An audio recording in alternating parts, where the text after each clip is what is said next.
That's you. Make your world a better place. You know, they talk about clean up your own backyard, and that's a real good idea. When you have an enlightened man, only then can you enlighten the rest of the world. See, but most of these people, they go out and try to save the world when they themselves are not saved, when they themselves are not enlightened. See what I mean? And that's another ego addiction, the ego of, I got someone saved. See what I mean? So you have to be careful. The ego is a tricky little bugger, okay? It wants to trick us into wasting our time and puffing up and making us self-important. You are important, and you are a VIP to someone. You're a VIP to those you love, okay, in your relationships. So you have this relationships, health, your money, okay? Society is another one, okay? And this wheel or this circle of influence. And you see, when your power, wham, goes beyond and you overcome and you accomplish something, and you do that by daring and taking action and having wisdom and courage. See? And silence, a quiet mind, okay? And taking action. Okay, so this wheel of life, your circle of influence expands in it, and I've explained this in the Jumpstart CD. The fantastic thing about this is that when your ability in one area, when your circle of influence expands, say for example you break a board, okay, you can translate that into other areas of your life. That's why at the Marshall Power Summit, Mike Gillette had the person write an obstacle or a problem they were having on the bottom of that board before they broke it in half. You can translate that power, that chi, that energetic force that you tapped into so that you could be congruent and all your muscle is going into the break, wham, and you break that board and you realize, oh, wow, I did it. That was easier than I thought it would be. Now you look at that problem the same way. It's a congruency, a personal interior alignment within you that has been causing you to struggle with this problem. So when you change your personal interior climate and your personal alignment and congruency and harness and focus your chi, bam, right through a problem and gone and leave that problem in the past. Does that make sense? So that's what we're talking about. I'm going to share with you now some of my notes from years ago. This one is from 2000, actually. The moment you have slain your own doubt is when all other adversaries begin to bow before you. Now that's a quote I put at the top of my personal passage, okay? We just discovered this stuff, just now. A notebook from 11 years ago. We just discovered it. And it's gold. Oh my, it's gold. But I wrote this quote at the top of it that I clearly took from someone else, I believe, and I wish I knew who, but it says, the moment you've slain your own doubt is when all other adversaries begin to bow before you. And there comes a time when you come up to a board and you break it, or you come up to a bar of steel and you bend it, that you are slaying your own doubt. See, the only real opponent is you, and most masters in the sparring circuit know that. They're going in there to face themselves in that ring. Okay? And so when you slay your own doubt, bam, you break through. And that's when life begins to just make a path, because you've aligned your harmonic and energetic congruency. See? Bam, bam, bam, bam. And it just opens up. Okay? So, for breaking through, instant knowledge, instant wisdom. Knowing is not enough. We know Bruce Lee said that. It is not a matter of education. Being and doing are oft forgotten and substituted with acquiring. Now this is my writing here, okay, from August 23rd, 2000. Wow. Being and doing are oft forgotten and substituted with acquiring. See? People acquire. They acquire things, cars, houses, but they don't actually be and do it. Okay? Acquiring things, acquiring knowledge, like a garage full of acquired objects. And this is referring, I think at the time this was during a lot of my late night discourses with college kids, okay, who are, oh, I need to get my degree in this, I need to get my degree in that. They would acquire that book knowledge, but it wouldn't serve them in terms of real life and street smarts. They might go out and get a job, you know, especially if they have a degree in manufacturing 8-tracks. Does anyone know what that is? Okay, knowledge sits in the mind of the educated, largely unapplied. See, applied knowledge is wisdom. Applied knowledge is wisdom. And most of the educrats and those who are in the college box, matter of fact, don't be insulted. There are many smart people in college, many smart people who have gone through college. But you probably noticed that was like kata. But when you got out there and street fought, you know, you could still use the block you learned in the kata, but it was different. Okay, that's applying the knowledge. Okay, and so college girls are easy and college boys can't fight. Those are 2 titles of my books I have coming. Okay. Like the man worth a few million but lives in personal uncleanliness, or the preacher out saving flocks of souls but neglecting and disvaluing his own children, the PhD doctorate who doesn't control her eating and is obese, the rocket engineer who needs pills to address his happiness disorder. On and on, the combinations are infinite and all too common. This thing called judgment, discernment, wisdom, smarts, happiness, fulfillment, they're all connected, and they're all here, right now. Now, instant knowledge, instant wisdom is what this was called. And I was addressing a lot of things here. Looking back years later, it was incongruency. Incongruency, because I don't like to see someone, say a PhD doctorate, who's a shrink, but she's obese. See, that's incongruent. I expect to see a healthy person. And I don't care how many college degrees you have. You're advising people on their mental health, but your physical is related to your mental. Okay, and you're obese through personal disorder, not through a medical dysfunction. I'm giving you an example here. Okay, that obese person, and you know what? That's not a personal judgment. That's a professional judgment. If I'm teaching health and fitness, I need to be healthy, right? Like Mike said at the Marshall Power Summit, you cannot take someone where you have not been. Okay? Basically, you can't sell what you don't have.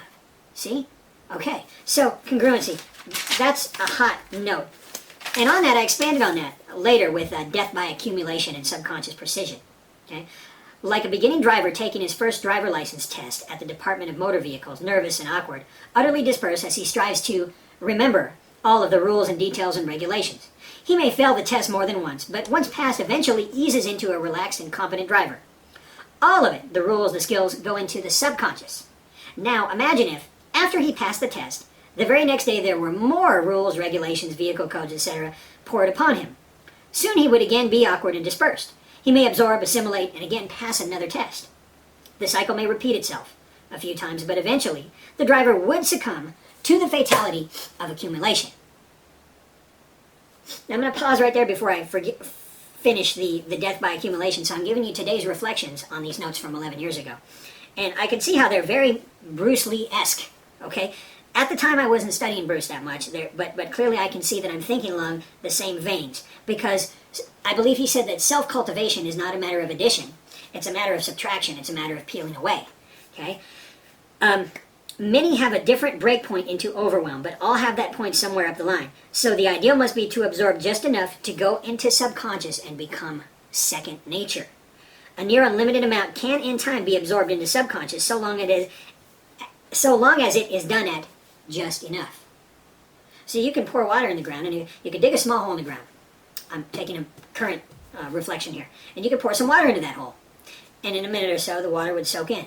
And you could pour a little more and pour a little more. And as long as you didn't do it too fast, it would always soak in, and you could do that almost infinitely. But if you poured too much, if you went more than just enough, it would overflow, wouldn't it? So this death by accumulation, subconscious precision. The rate must not be stagnant. It must have economy of motion. It must challenge, but not overwhelm. It must challenge, but not overwhelm. That's what I do with my teachings. I try to do is give you a lot, but also give you just enough. Does that make sense? The beauty of this is that one can choose an area or field to sharpen to perfection, that is, subconscious precision, mastery. The trap is that death by accumulation in all areas of life occurs by default. Should one not be aware of choice and the power of will to action, which channels the power of the spirit into real-world manifestation. Wow, I can almost cry reading this, man. The paper on this is old. I mean, I'm going to read this last paragraph again, and this is from October 25th, 2000. The trap is that death by accumulation in all areas of life occurs by default. Should one not be aware of choice and the power of will to action, the power of the spirit, which channels the power of the spirit into real-world manifestation. The power of will to action. Will to power, I believe that was Nietzsche who made a quote like that. The will to power, the will to action channels the power of the spirit. Now think about that. Will to action channels the power of the spirit. The power of choice and the power of will to action. Channel. So you're a channel, like a river coming off of an ocean. So you're channeling something much bigger and larger than you, but through you, bam! That's incredible. That's powerful when you focus it. See, like a hose, if there's a hose on the yard and you turn on that hose and you don't direct it with intention, it'll just flail all around and knock things over and knock people over. Imagine a fire hose. They go to a fire and they crank that puppy up, and there are no firemen grabbing the fire hose and focusing. That thing would whip around and knock over cars. Okay? Chaos. And that's what most people's life is like. But when they understand the power of choice and will to action and channel the power of the spirit, which causes real-world manifestation. See? It's awesome stuff. Here, October 26th, so this is just the next day. And I think, if I don't directly remember, but I'm thinking, I'm going against form and going for content. I'm going against that dry land swimming and those kata Pharisees. We don't need more ritual, more lore, more ceremony. We need a direct line. Thought, inspiration, action, result. And I drew arrows, and that's beautiful. I want you to see what I wrote.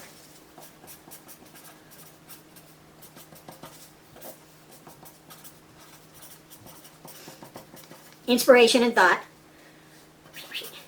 action, result. Now, I didn't have a big enough piece of paper here. Inspiration and thought goes to action, that's up top, and then below is result. Picture that on one line. I didn't have enough room over there to get result. But that was a little timeline that I drew to demonstrate this point. And I wrote, that's it, period. It can actually become instantaneous, but any adding to it becomes accumulation or ornamentation. There is no value in superstitions or traditions. There is value in constitution. Constitution is substance. To weaken or lessen it is to weaken value. So, no student. Student is a dance of pretending. A direct line would circumvent most of all of that is entailed in being a student, etc. The motion of such is not economical. Now that doesn't mean not being a student and learning, but it's when people become that in their identity. And I think I was referring to people who go to church back then. They want to go in there and say, here's my brain, and you tell me what to do and how to do it, and I'm just going to be dumb. No offense to people who go to church, because there are many smart people who go to church who are very good people. But there are those sheeple who are robotic, and I know you've all seen them. And even if you're not one of them, you've seen them and you know what I'm talking about. So the idea was to not do the dance of pretending. We're all going to pretend that we don't know. We're all going to pretend that we don't know there's an elephant in the room. We're all going to pretend that the emperor's new clothes are beautiful. No, they're not. He doesn't have any. How dare you? Yeah, I dare. We're all going to pretend that there's no elephant in the room. Yes, there is. How dare you? You see what I mean? Okay, thoughtless awareness. This is a few days later. All pain lies in thought. Now, I'm not talking about physical pain when you burn your hand. I'm talking about mental and emotional pain, okay? All pain lies in thought. All discomfort lies in thought. The confident seem to not care because they aren't thinking about losing. To not think is thinking about not thinking, and is thought by default or contrivance. True detachment, total awareness, is awareness without thought. Because a thought is a thought and is clinging, thus a distortion from total. Total awareness is awareness without thought. This is not brain dead or spaced out. This is here now in totality. Think about it. A little smiley face there. I'll take a pause and reflect here currently. What I was talking about here was unconscious competency. We don't have to think about driving a car if you've been driving for many years or tying your shoe, do you? Okay? Thought takes energy. Wow. Thought takes energy. That wouldn't be good to write down, would it? How can we use that? How could we conserve our energy knowing that? Could we deliberately choose our thoughts the way we can deliberately choose our words? Gee, I wonder if that would be of a value. I wonder if choosing our thoughts could impact our lives in some fashion. No, that wouldn't work, would it? Okay, back to it. Thought takes energy. Detachment from thought conserves energy. Time passes much slower in thoughtlessness. This is a way to circumvent time. Timeless, thoughtless. Your opponent is hindered and encumbered by thought. Beware, he has skill and training, even instinct, but he is slower by thought. He is in time, so he can be defeated. You know, I don't know what was coming through me here. I don't even know if I could write this today, and I'm way better now than I was 11 years ago, okay? Something was channeling through me here that is just sensational. It's phenomenal, and I'm blessed by it. I am literally teaching myself when I read this. Thoughtless awareness. I'm going to read it to you one more time, okay? And I'm just going to read it to you from start to finish. All pain lies in thought. All discomfort lies in thought.